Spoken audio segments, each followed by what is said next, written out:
Listo, buenas noches de nuevo. Vamos a iniciar entonces nuestra segunda aula.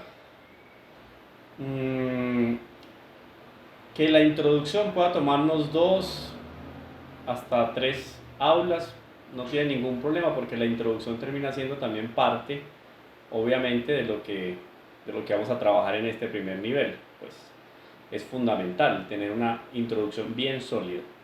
Entonces, a la par de lo que estábamos comentando la vez pasada, que ustedes deben recordar perfectamente, habíamos hablado un poco del contexto histórico, Concilio Vaticano II, el interés de la Iglesia como madre y maestra de señalar y apuntar algunos errores contemporáneos y también incluirlos dentro de esa nueva versión o actualización del Catecismo de la Iglesia Católica, Catecismo Mayor, también llamado Catecismo Mayor, porque Catecismo Menor tenemos varios. Padre Astete, yo creo que a muchos de ustedes les tocó el catecismo con el Padre Astete, o el Catecismo del Padre Astete más bien.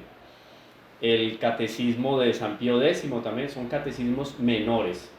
Catecismos mayores tenemos solamente el del Concilio de Trento y el que fue editado y publicado por San Juan Pablo II. ¿Está bien? Bueno, pero a la par de eso, entonces tenemos el Código de Derecho Canónico. Tiene que ver también con la doctrina de la Iglesia. ¿Por qué? En la doctrina de la Iglesia tenemos sacramentos. Además de los sacramentos, hay varios elementos que terminan por involucrar la doctrina, y ahora vamos a ver lo que tiene que ver con la ortopraxis, ¿no? La ortodoxia y la ortopraxis. La ortopraxis es el correcto actuar, el actuar de acuerdo a una ley moral y una doctrina. Entonces todo el comportamiento del hombre va teniendo una trascendencia en una serie de leyes morales. Esas leyes morales, perdón que me están diciendo que algunos estaban aquí por Skype.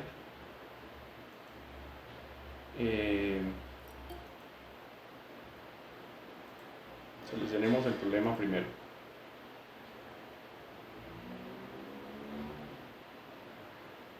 A ver, hagamos una pausa aquí.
Vayan ustedes a ver qué tantas iglesias de esas que hay por ahí, o pseudo iglesias que pueden haber en garajes o en otros lugares, tienen un cuerpo jurídico como lo tiene la iglesia que acompaña el desarrollo de su doctrina.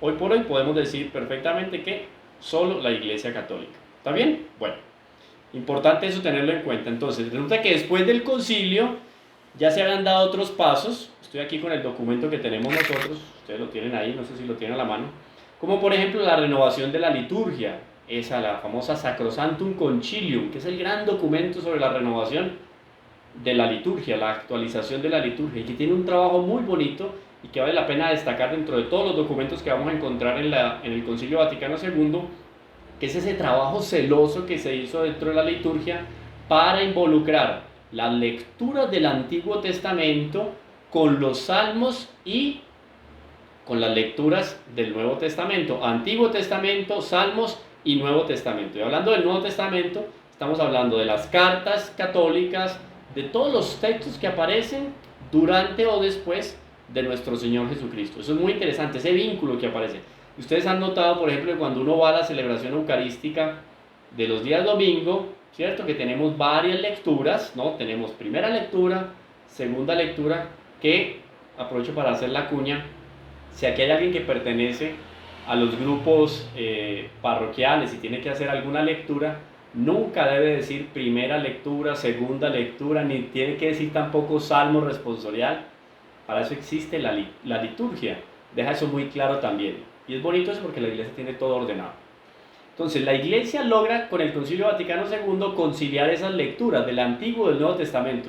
¿Por qué? Porque es que de hecho hay una continuidad de la palabra de Dios desde el Antiguo Testamento hasta el Nuevo Testamento. Y todo eso se evidencia ahí en esas lecturas. Nuestro Señor Jesucristo está presente desde las primeras palabras que están escritas por Moisés en el libro del Génesis hasta las últimas palabras escritas por San Juan Evangelista en el Apocalipsis. Ahí está el Espíritu de nuestro Señor, siempre presente. Entonces el concilio logró señalar y apuntar, enfocar la liturgia en torno a esas lecturas. Eso es muy interesante. Bueno, entonces aparece también la renovación de la liturgia, aparece el nuevo código de derecho canónico, que ya les comenté más o menos en qué consiste. Recuerden apagar las cámaras para que tengamos más facilidad de comunicación y la señal no se ralentice. Ahí aparece una camarita dibujada, usted ¡tim!, le da clic suavecito, sin darle a apagar propiamente, y ya o se congela la imagen o... ¿Está bien?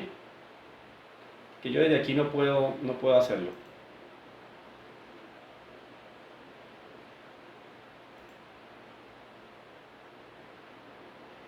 ¿Listo? Bueno, perfecto.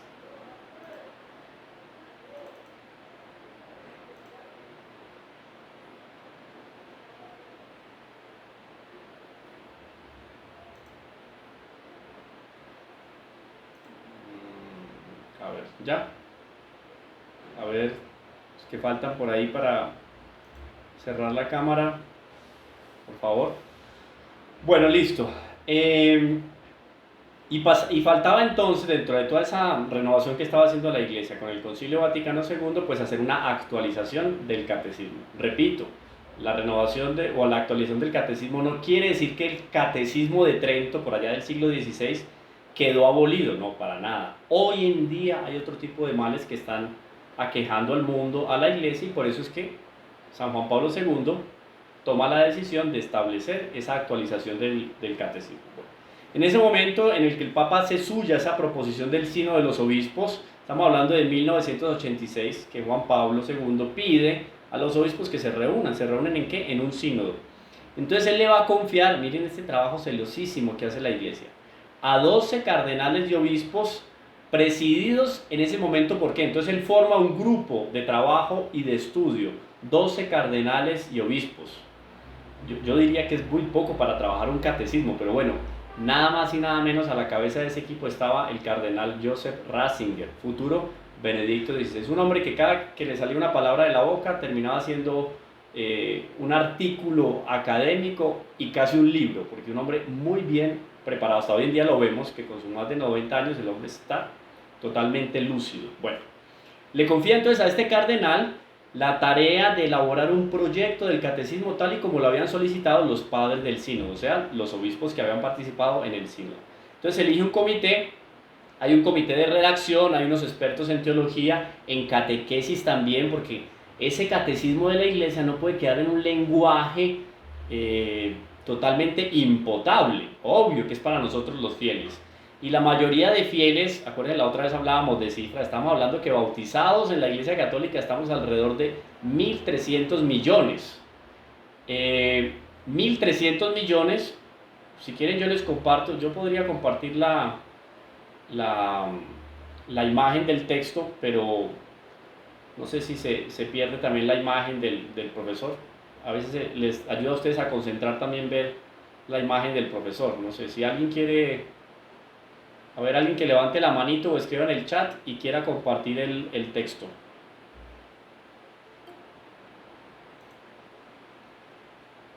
Alguien que levante la mano ahí en el chat y quiera compartir el texto de pronto.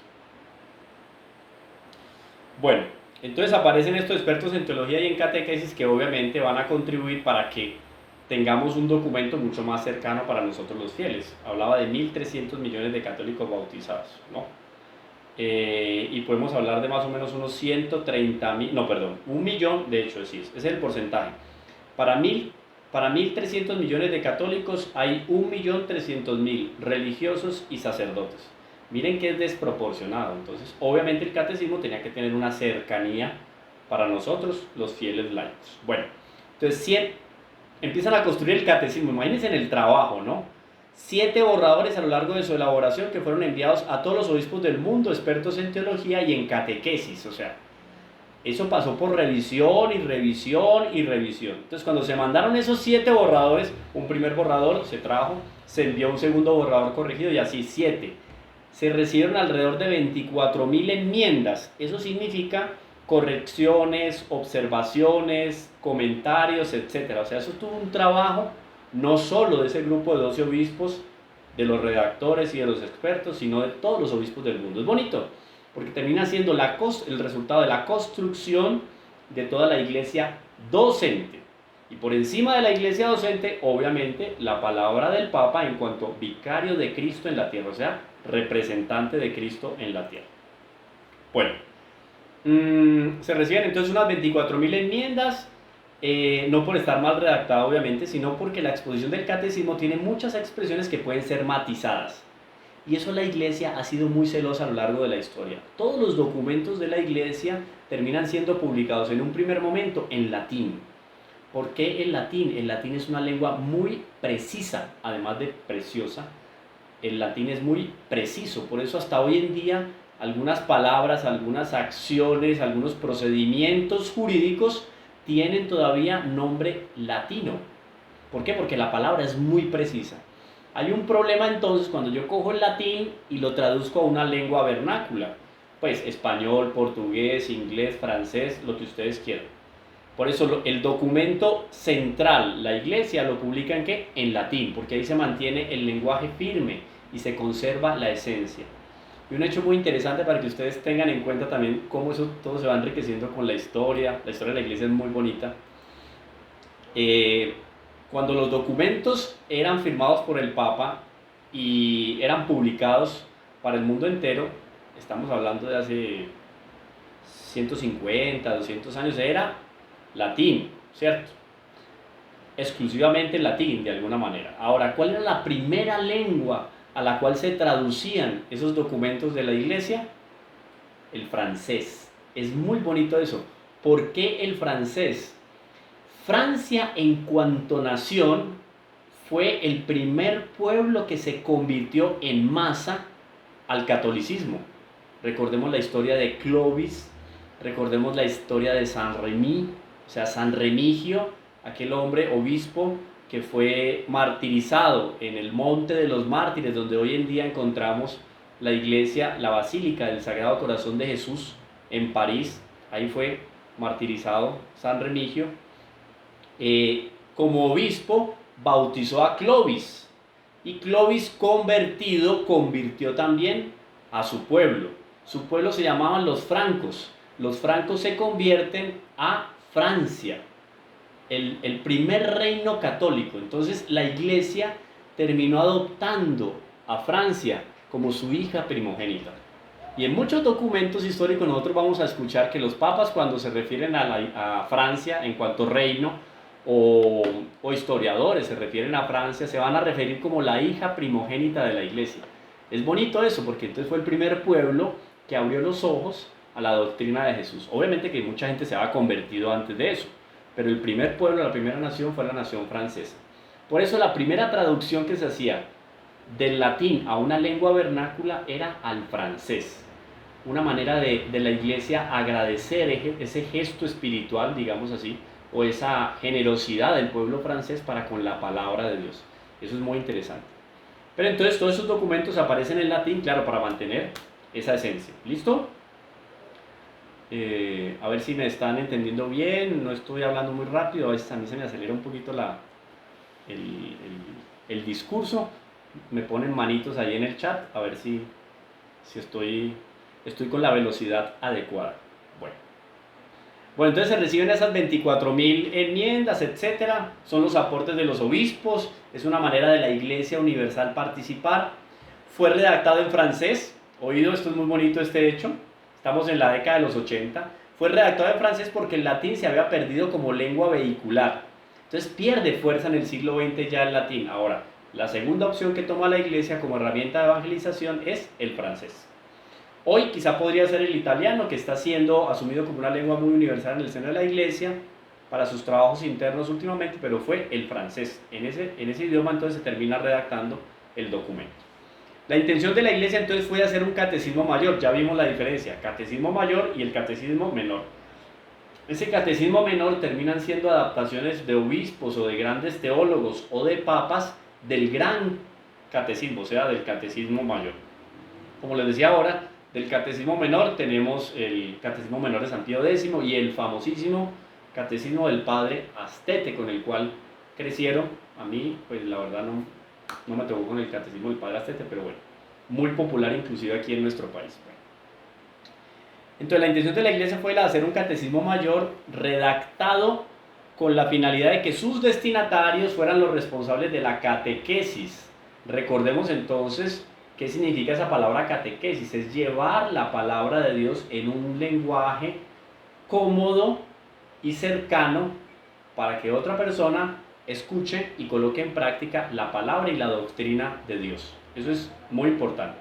Entonces la intención de este catecismo, de este compendio de la doctrina católica, ¿qué termina siendo? Termina siendo una herramienta para enseñar la doctrina y la palabra de Dios, ¿sí? Después de este catecismo mayor va a aparecer un compendio de la Iglesia Católica, que termina siendo a manera de resumen del catecismo. Ese lo pueden conseguir ustedes también y se los recomiendo que lo tengan para la lectura. Quien ve el catecismo así, que el catecismo mayor es gruesito, nos vamos a encontrar muchas páginas para leerlo, es casi como una Biblia, no tanto, pero casi que como una Biblia. Así me parece mucho, entonces yo voy y compro el compendio de la Iglesia Católica y con eso podemos decir que termina siendo suficiente para el estudio, digamos, local de la doctrina. ¿Está bien? Bueno, también es cierto que aparte de este catecismo, estamos en la página 3 para los que están siguiendo el documento. También es cierto que aparte de que este catecismo sea un catecismo mayor, que sea entregado a los obispos para que ellos, a partir de ese catecismo, elaboren catecismos menores, miren aquí clarísimo, ¿para qué? Para niños, para jóvenes, con diferentes enfoques. También es verdad que la cultura ha crecido y ha recibido la capacidad de recibir directamente por parte de los seglares. Acuérdense que es seglar y laico, nosotros somos seglares y laicos. Por parte de los seglares este catecismo, quizás hace 60 o 70 años hubiesen sido muy pocos por el nivel cultural que se tenía, los seglares que hubiesen podido leer directamente y recibir este catecismo. Pero el auge cultural y el acceso de las clases más populares a un nivel medio de estudios permite que este catecismo pueda ser recibido directamente por una parte muy importante del pueblo de Dios. Y aquí aprovecho para desmontar un mito o una leyenda negra. Eso suena un poco fuerte, pero esa es la palabra técnica. Leyenda negra en torno a la Iglesia Católica. No, es que resulta que la Iglesia Católica quemaba, entre otras cosas, ¿no? Quemaba a los herejes, quemaba los libros que hablaban mal de la Iglesia, no le enseñaba a los pobres ni a los iletrados, no los dejaba leer la palabra de Dios. Imagínense ustedes antes, porque tenemos la edad antigua, edad media, edad moderna y tenemos la posmodernidad o la modernidad líquida, como algunos lo llaman. ¿Cuándo comienza la modernidad? Entonces es discutido por algunos historiadores. La modernidad comienza o termina más bien la Edad Media con el descubrimiento de América o con la invención de la imprenta de Gutenberg, ¿no? Con esos dos acontecimientos marcan la división entre la Edad Media y la Edad Moderna. Ahora, ustedes se pueden imaginar lo que era el siglo XIII, XIV, XII, XI o X sin la imprenta. ¿Cómo hacía uno para hacer una copia de la Sagrada Escritura? Ustedes se imaginan el trabajito, hablamos la otra vez de los scriptorum. ¿Cuántos monjes encarcelados en un cuartico chiquito durante 20, 25, 30, 40 años necesitaríamos para poder hacer una producción en serie? Estamos hablando de un trabajo artesanal en serie de la palabra de Dios. Pues un trabajo, pónganse en el trabajo ustedes, de pasar este librito a puño y letra y hacer unas 2 o 3 copias, solamente para los que viven en la casa. ¿Cuánto tiempito se van a llevar en eso?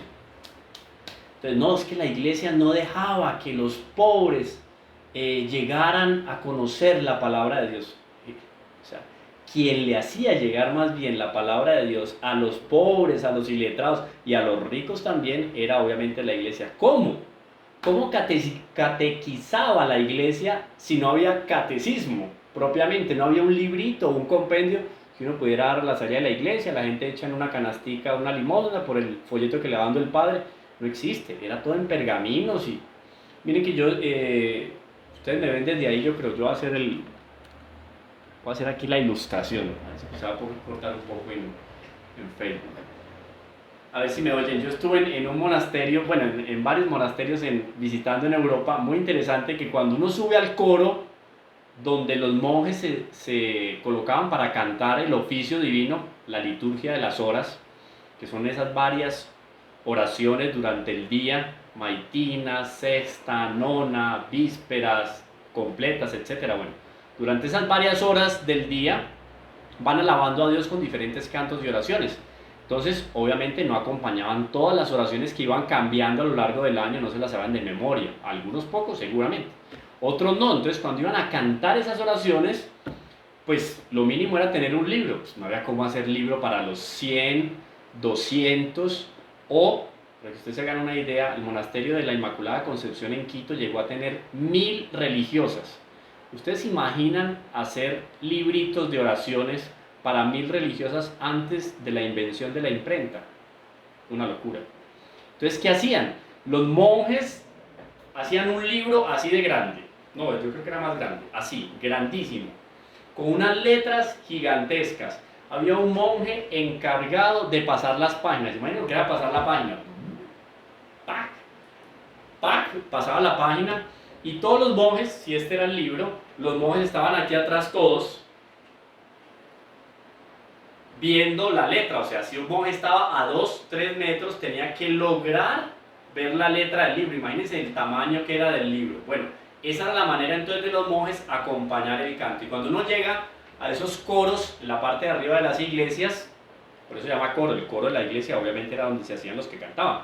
Y uno llega a ese coro, es una cosa grandísima, y el atril donde se ponía ese libro es una mesa de comedor, literalmente. Bueno, eso era para los monjes, ¿no? Ellos podían tener ahí libros, obviamente, claro, para ellos los monjes era más fácil 1 o 2 ejemplares de algunos libros, etc. ¿Cómo era el catecismo con el pueblo menudo de la iglesia? Los vitrales. Cuando ustedes ven los vitrales de una iglesia como Notre Dame de París, ¿no? Nuestra Señora de París, son unos vitrales espectaculares, y usted empieza a pasear por los vitrales de la iglesia y se da cuenta que está toda la historia de la salvación. Solo en el pórtico principal de Notre Dame de París, esculpido en piedra, usted encuentra los profetas del Antiguo Testamento, encuentra los evangelistas y las principales escenas del Evangelio y del Antiguo Testamento. Una cosa que uno dice. Entonces, el catecismo estaba plasmado en la piedra de las catedrales, en los vitrales de las catedrales y en las pinturas de los techos y las diferentes imágenes que aparecían. Entonces, yo, que hacía parte del pueblo de los fieles, el pueblo menudo, entraba a la iglesia, y cómo aprendía este catecismo que ahora nos da Juan Pablo II y que lo tenemos aquí, yo lo tengo en una tablet, imagínense. ¿Dónde quedaba el catecismo y los libros de enseñanza religiosa para el pueblo antes de la imprenta? Pues en las iglesias, en las grandes catedrales góticas de Europa, en sus muros, en sus vitrales, etc. Además de la predicación de los sacerdotes, que no entraban en asuntos políticos, no entraban a evaluar qué es lo que le está pasando a esa gotera allá arriba, ni a comentar el chiste de no sé qué animalito que hay por ahí, no. El sacerdote en su homilía se dedicaba a enseñar la doctrina de la iglesia y a guiar al pueblo de Dios, lo que tiene que hacer un sacerdote, obviamente. Entonces miren el cambio tan radical que se dio desde la Edad Media hasta nuestros días. El acceso que tenemos nosotros hoy por hoy a la doctrina y a la palabra de Dios. Entonces, eso de que la iglesia le escondía a todos la doctrina para que no conocieran la verdad, falso. Primero, no había cómo darle a conocer a todos, pero lo que sí hacía para darla a conocer no era entregar libros, sino construir grandes monumentos, que hasta hoy en día nosotros visitamos en Europa iglesias y catedrales, y son iglesias que tienen 1000 años de construidos, 1100 años de construcción, una cosa espectacular. Bueno, esas iglesias mantuvieron el catecismo y la doctrina impregnada en sus paredes. Eso es bonito porque ese fue el esfuerzo de la iglesia para que a partir de la arquitectura se pudiera enseñar la palabra de Dios. Y no se quedó la iglesia con eso. Vino entonces la música. Entonces los monjes empezaron a través del canto, que a veces era mejor asimilado por las personas de que una simple doctrina puesta, digamos, en un papel. No, en el canto iba la doctrina. Entonces cantaban, el pueblo cantaba y cantando se memorizaba la doctrina y después la ponía en práctica. Eso es muy interesante, porque hace parte del esfuerzo que ha hecho la iglesia, obviamente como esposa mística de Cristo e iluminada por el Espíritu Santo para construir una música, una cultura, porque aparecen las pinturas, que no son solamente pinturas religiosas, sino profanas, que hablan de la familia, del compartir en familia, etc. Todo eso está relacionado con la palabra de Dios. Ese es el esfuerzo que hace la iglesia. Y ahora vemos aquí en el siguiente párrafo que dice: es verdad que se suele decir que las iglesias particulares tienen que inculturizar el catecismo mayor en sus distintas culturas. Recibir ese catecismo mayor de San Juan Pablo II, promulgado para toda la iglesia universal, e inculturizarlo, por ejemplo, en la cultura africana. Y eso es muy interesante también. Es otra de las leyendas negras que le hacen a la iglesia. No, es que cuando llegaron los evangelizadores aquí, acabaron con todo lo que era cultura de los pueblos nativos y aborígenes. Por Dios, qué falta de cultura de una persona, yo diría que abundancia de ignorancia, y qué falta de inteligencia de aquel que dice que aquí había una gran cultura en los pueblos aborígenes. Si nosotros nos vamos a México, vamos a encontrar cosas muy interesantes. Incas y aztecas tenían un cierto desarrollo, especialmente en astronomía, en cultivos y tal. Eso no lo destruyó la iglesia, para nada. Lo refinó y lo requintó. Y eso es lo que la iglesia hace siempre cuando llega y encuentra a un pueblo que se va a bautizar y va a comenzar a ser parte de ese gran rebaño del pueblo de Dios. Entonces, inculturizar aquí significa que los obispos recibieron ese catecismo, esa doctrina, y es lo que nosotros tenemos que hacer. Recibir esta doctrina y saber yo cómo se la voy a dar a los demás. Entonces tengo que focalizar, o sea, tengo que hacer una selección, una diferenciación, un diagnóstico de, digamos, estilo enfoque diferencial. Enfoque diferencial, ¿qué quiere decir? Niños, no es lo mismo dar un catecismo para niños, en mi casa a mis hijos pequeños, no es lo mismo darle un catecismo a unos adolescentes, no es lo mismo darle catecismo a una persona que tiene una cultura académica, que es bachiller, que ya tiene una carrera profesional. Eso también entra en la inculturación. Pero sobre todo cuando hablamos de pueblos como los africanos. Ahora, si yo me voy a encontrar una tribu, como dicen que hay una que otra tribu todavía en Australia, que son antropófagos, imagínense eso, porque hasta hoy en día existe. No es el hecho, ese inculturizar no significa que yo voy a llegar allá a ese pueblo o a ese grupo humano y voy a hacer una especie de simbiosis con lo que ellos ya tienen, así no sea muy de la doctrina católica, pero voy a asimilar lo que ellos tienen y voy a hacer una especie de mermelada para poder presentar un nuevo plato más apetitoso para ese pueblo. No, nada que ver. Es asimilar de ese pueblo lo que tiene de bueno, requintarlo y en función de eso que yo encuentro de bueno, aplicar obviamente la palabra y la doctrina de Dios. Y cuando el enfoque diferencial no es tanto de cultura, o sea, no estamos hablando de África, no estamos hablando de Asia, por ejemplo, es otra mentalidad. Usted pone a un chino, a un japonés, delante de un inglés o un alemán, y ni se diga de un italiano, un español o un colombiano, y póngalo a resolver un problema cualquiera, práctico o teórico. Cada uno tiene un estilo particular, porque Dios es tan rico en lo que hizo en este mundo visible y en el invisible, que la variedad es increíble, la manera de proceder, la manera de pensar, la manera de esperar, ¿no? La manera de preguntar, la manera de afirmar. Cada pueblo tiene una cultura especial, ¿no?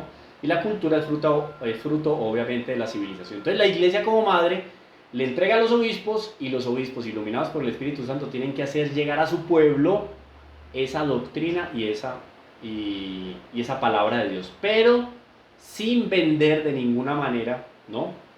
Y sin distorsionar la esencia. Esa esencia no se puede perder. O sea, puede ser que hayan unos cantos más particulares en las celebraciones eucarísticas africanas, inclusive hasta baile. Yo tengo unos amigos africanos, ellos son de Mozambique, y la otra vez tuve oportunidad de estar en un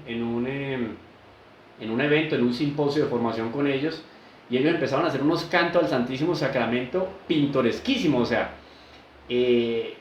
negros, pues son negros ébano, o sea, negro increíble. Miren, yo no estoy exagerando, así son ellos, pues. Así, entonces se sonreían de alegría frente al Santísimo Sacramento y empezaban a hacer una danza ahí y a cantar unas músicas africanas. Uno decía, qué bonito, esto lo rescató la iglesia dentro de la cultura africana, lo requintó y lo pone hoy delante de la doctrina de la iglesia. Hay una presentación artística que es, esto para que ustedes lo tengan en cuenta, cuando vayan a Sevilla, España, en la Catedral de Sevilla está el cuerpo de San Fernando, rey de Castilla. San Fernando era primo de San Luis Rey, imagínense, era pues primos, y doña Berenguena creo que tiene proceso de canonización, que era la mamá de San Fernando Rey. Bueno, santos por todo lado. Entonces, en esa catedral de Sevilla, la historia es muy larga, no se la voy a contar toda, pero aparece una manifestación cultural en pro del Santísimo Sacramento, y es lo más de particular. Ustedes se van a encontrar un grupo de niños, yo no me acuerdo si son 9 niños o si son 11 niños que bailan y cantan delante del Santísimo Sacramento. O sea, son los únicos oficialmente autorizados por el Papa desde hace varios siglos de hacer una danza, porque es un baile, es una coreografía muy bonita, pues nada circense ni nada de eso, es una cosa muy bien hecha y artística de verdad, ¿no? Pues cualquiera puede parar a cantar cualquier barbaridad y hacer cualquier mamarracho con la expresión corporal, le van a decir que eso es arte. Hoy en día que cualquier cosa termina siendo arte, no, esto es arte, es una cosa muy linda. Los niños tienen unos vestidos, así hagan de cuenta, de mosqueteros, con unos chapeos, unos sombreritos, con una pluma, una cosa lindísima. Y hacen una coreografía súper bien organizada delante del Santísimo, expuesto, y son los únicos autorizados históricamente, o sea, hoy en día nadie más está oficialmente autorizado por el Vaticano, inclusive hay una indulgencia concedida, busquen eso, los Zeuses, creo que se llaman ellos. Después los busco y se los pongo en el chat. Y ellos bailan, es una cosa lindísima. Y hay indulgencia plenaria para quienes asisten a ese baile. Eso se hace en fechas especiales durante el año. Y la catedral de Sevilla, que es gigantesca, se llena porque la gente quiere asistir a semejante acontecimiento. Eso es inculturación de la iglesia. La iglesia respeta esa cultura local y en función de eso, ¿qué hace? La iglesia promueve la cultura local, pero la perfuma de ese dulce y adorable aroma de Jesucristo. Eso es muy bonito. Y ese es el trabajo entonces que el Papa Juan Pablo II le puso a los obispos con la exposición del Catecismo Mayor posterior al Concilio Vaticano II. ¿Está bien? Bueno, hasta ahí tienen preguntas, cuéntenme, escríbanme manitos o escriban algo por ahí por el chat. Sí, los 6. Después vamos a buscarlos en internet a ver qué encontramos, para que ustedes vean el video. ¿Está bien? Bueno. ¿Tienen alguna pregunta? ¿Tienen alguna pregunta? ¿Alguien tiene una pregunta?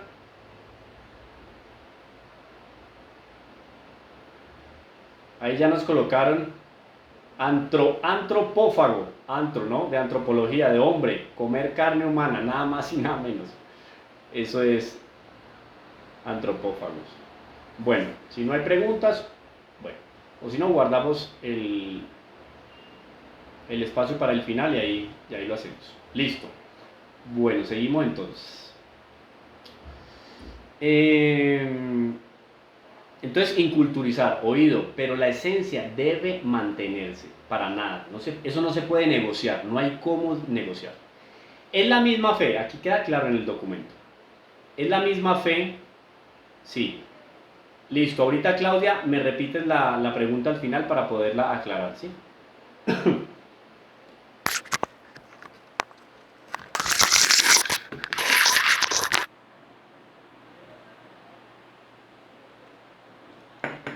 Es la misma fe, pero haciendo el esfuerzo catequético de expresarlo en los parámetros culturales de cada lugar. Yo creo que con eso queda entendido. Pero como también hemos vivido un proceso de globalización cultural tan grande, que conlleva obviamente a que muchos habitantes de la Tierra están recibiendo la misma cadena de emisión de noticias, todo lo que entra por los ojos y entra por los oídos nos llega de no sé cuántos lugares del mundo. Es tal la rapidez de la comunicación que a veces las noticias llegan antes de que sucedan. Así, pues, así es de impresionante pues la velocidad de las comunicaciones. Y tenemos mucho más homogeneizadas las formas de comunicación y nuestra cultura es mucho más global. Eso es uno de los problemas de la globalización, porque se empieza a unificar la música, a unificar la comida, a unificar el arte, cuando yo también tenía la posibilidad de conocer a Dios a través de cada cultura. Es que cada cultura es la expresión interior del hombre con respecto a la realidad.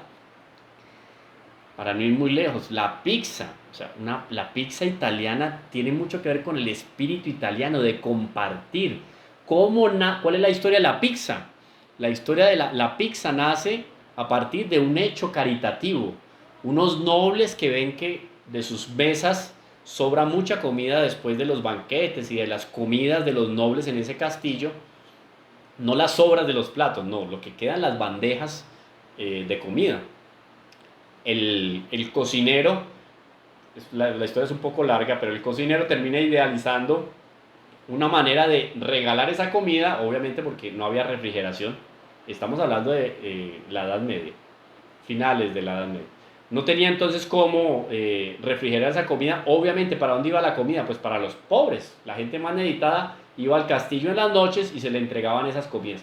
Pero él quiso, miren, por caridad, por amor al prójimo, querer elaborar un plato partiendo de lo que sobraba en las mesas, ¿no? Y entregárselo de una manera más digna a aquel que se acercaba a pedir comida y que podían ser los mismos sirvientes del castillo. Y así nace la pizza. Entonces es una masa, harina, sencillísimo, lo más popular del mundo. ¡Pac! Queso súper popular en Italia y en Europa entera, ¿no? Recuerden que el queso parmesano fue una invención de un monje, ¿no? Solo para ver las diferentes contribuciones de la iglesia en la historia. Bueno, entonces queso es abundante también, pan de cada día en Europa. Una masa sencilla, un queso y ¿qué vamos a echar encima? Pues las carnes que sobraron, ¿cierto? Las frutas que sobraron, los mariscos, lo que sea, y se fue consolidando un plato muy particular. Se volvió famoso la pizza, fruto de una obra de caridad. Entonces, esas expresiones de la cultura humana nos dan a conocer a nosotros la mentalidad de un pueblo. Y eso es interesante, porque conociendo yo la mentalidad de un pueblo, yo voy a conocer lo que Dios plasmó de él, de Dios, en su obra en ese lugar. El italiano tiene una cosita no sé qué que lo distingue del alemán y del inglés, pero es un aspecto de Dios en ese pueblo. Dios lo colocó ahí. Y eso se expresa en la comida, en la música, se expresa en la literatura. O sea, no es lo mismo coger un escritor francés de Proust, o sea, un escritor famoso francés, compararlo con un escritor americano o con uno alemán, ¿no? El estilo es muy diferente porque hay una faceta de Dios que quedó ahí, miren, como una huella digital en ese pueblo. Y ahí Dios dice, yo estoy presente ahí. Esa huella digital de Dios es una manera de yo reconocer a Dios en el otro. Aquí no es un individuo, sino que es un pueblo. Eso es muy bonito. Entonces, por eso es que el Papa dice que hay que inculturizar esa palabra de Dios porque hay maneras diferentes de conocer, ¿no? Bueno, eso es importante que quede claro. Y que quede claro también esos males que trae la globalización, porque empieza a unificar todo. Miren, yo les voy a hablar con sinceridad. Esto, el jean, el blue jean. El blue jean es una manera de homogenizar la moda, la manera de vestirse. Tanto hombre como mujer usa jeans. Entonces, la mujer en cuanto tal va perdiendo algo de la expresión de su feminidad y se reduce simplemente al pantalón, ¿no? Las blusas, etcétera. O sea, hay una especie de lenguaje de igualitarismo en todo este tipo de cosas y se pierden las riquezas. Entonces ya Yo recuerdo la persona, tuve la oportunidad de una persona que nos ayudaba mucho en una fundación, una persona muy adinerada, dueño de una gran EPS, y una vez él hizo un viaje a Europa e invitó a un religioso. Y cuando llegó el religioso decía escandalizado, no, con este hombre fuimos a conocer los santuarios de no sé dónde, porque hicieron un viaje pues de peregrinación. Pues el hombre prácticamente todos los días comió en McDonald's, porque para él era delirante comer en McDonald's. Y se perdió de comerse una pizza, cinque formaggi en Italia, o de comerse no sé qué tipo de mariscos en el Mediterráneo, en las costas del Mediterráneo, en Marsella, en Francia. Y era todo McDonald's, porque también esa mentalidad capitalista nos va unificando los criterios de acuerdo a los apetitos, a los deseos, a los anhelos, y eso es muy peligroso. Bueno, eso es un paréntesis. ¿Está bien? A ver si hay alguna pregunta por acá. No. Bueno, listo. No hemos tenido problema con esta plataforma. Qué bueno. Me deja tranquilo. Seguimos entonces. Hasta ahí entonces he entendido. Bueno. Entonces tenemos en México, en España, en Rusia, en nuestra querida Colombia. Puede leerse este mismo catecismo de San Juan Pablo II, aunque todavía no se haya producido esa especie de inculturación que se suele realizar. De hecho, nuestro catecismo no tiene muchas particularidades, digamos que lo diferencien del catecismo propiamente en la versión francesa, no tiene un gran cambio. También la globalización ayuda entonces al acceso directo a poder llegar directamente a las fuentes. Este es el modo en que nació este catecismo, que nosotros vamos a ir explicando a lo largo de este curso de doctrina, además de otros puntos que vamos a sacar de otros espacios. ¿Está bien? Pero eso es bueno tenerlo muy claro. Miren la riqueza que tiene solamente el catecismo. Entonces, catecismo, podemos hablar del catecismo como la doctrina católica más cercana a nosotros los fieles. 3000 citas bíblicas. ¿Quién va a decir entonces que el catecismo no está fundamentado en la palabra de Dios? Miles de citas patrológicas. Cuando hablamos de patrología hablamos de los padres de la iglesia. Acuérdense que tiene que ser santos y además de santos haber contribuido de una manera muy especial a enriquecer la doctrina de la iglesia. Tiene también muchas expresiones litúrgicas, citas de prefacios, de oraciones de colecta. Así la liturgia también es una fuente de este catecismo y es muy bonito. Yo me acuerdo que en algún momento leí un documento del hoy arzobispo de Medellín, en la época era obispo de la diócesis de Sonsón Río Negro, Monseñor Ricardo, y él decía en un documento que sacó para los sacerdotes, él le decía a los sacerdotes, si quiere, en ese documento era sobre la liturgia, y él le decía a los padres, les decía, si quiere celebrar bonito, lea lo que está en rojito. Porque cuando yo cojo el misal de la iglesia, por ejemplo, el misal es el libro que guía al sacerdote para la celebración eucarística. Ustedes ven que lo tiene aquí el padre, y el padre va mirando y va leyendo, tal, ¿cierto? Tiene algo que se llama las rúbricas. Eso podemos verlo en un curso de liturgia. Me están dando ganas de hacer un curso de liturgia. Bueno, ese libro, esto es una Biblia, pero el misal tiene unas letricas en rojo y unas letricas en negro. Las letricas en negro es lo que el sacerdote lee en voz alta o lee en voz baja, porque hay oraciones también solo para el sacerdote. Que infelizmente, por falta de cultura y de educación, muchas veces nosotros en la celebración eucarística empezamos a decir todo lo que el Padre dice. Y no, esa no es la manera de acompañar la celebración eucarística.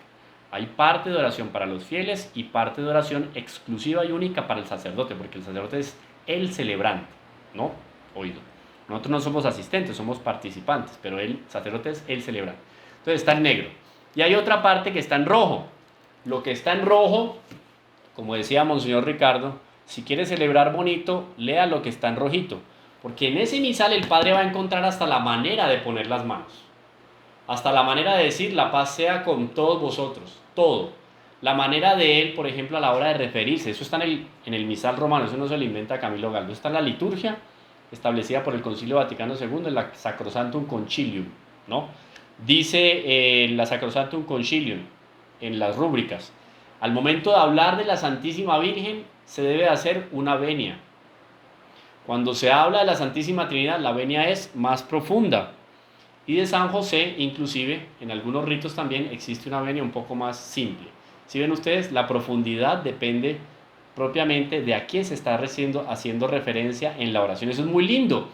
Y eso que está ahí ese tipo de movimiento, entonces el padre extiende las manos, el padre junta las manos, el padre tal cosa, todo eso está en rojito, porque si padre quiere celebrar bonito, lea lo que está en rojito, ¿sí ven?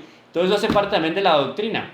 Y las oraciones, entonces el padre no puede ser una especie de showman, como también lo han acusado en algún momento varios obispos, Benedicto XVI también lo dijo de alguna manera, que él se pone a inventar las oraciones, entonces las antífonas que están aquí, están en el misal, el prefacio que está aquí en el misal, él no se puede decir, y por todos nosotros que somos muy queridos por el Señor y estamos aquí, no, lea lo que está aquí, lea lo que está en el misal, porque lo que está en el misal es fruto de ¿qué? De la tradición de la iglesia. En ese misal hay textos de la Sagrada Escritura y hay textos también de los padres de la iglesia, o sea, de místicos, de personas que tuvieron luces especiales del Espíritu Santo y que estudiaron durante muchísimo tiempo la palabra de Dios. Eso enriquece también la doctrina en el misal y eso está ahí. Entonces por eso es que la iglesia le pide a los sacerdotes que lean el misal, ¿está bien? Y el sacerdote no puede celebrar sin misal, es una condición. Bueno, varias cositas, eso lo podemos hablar después porque es muy interesante. Eso entonces hace parte de la doctrina. Bueno, entonces aquí dice claramente, la liturgia también es fuente de catecismo, doctrina. Entonces yo cuando voy a la celebración eucarística, escuchemos las oraciones que el Padre hace. Porque cuando el Padre hace oraciones, obviamente está celebrando la Eucaristía, va a leerlas del misal, eso tiene que ver con la historia de la iglesia. De pronto hay ahí parte de algún texto de un concilio que tuvo que ver con la declaración de la virginidad de Nuestra Señora, cuando la misa es votiva, o sea que toma como punto de referencia un acontecimiento espiritual sucedido en un contexto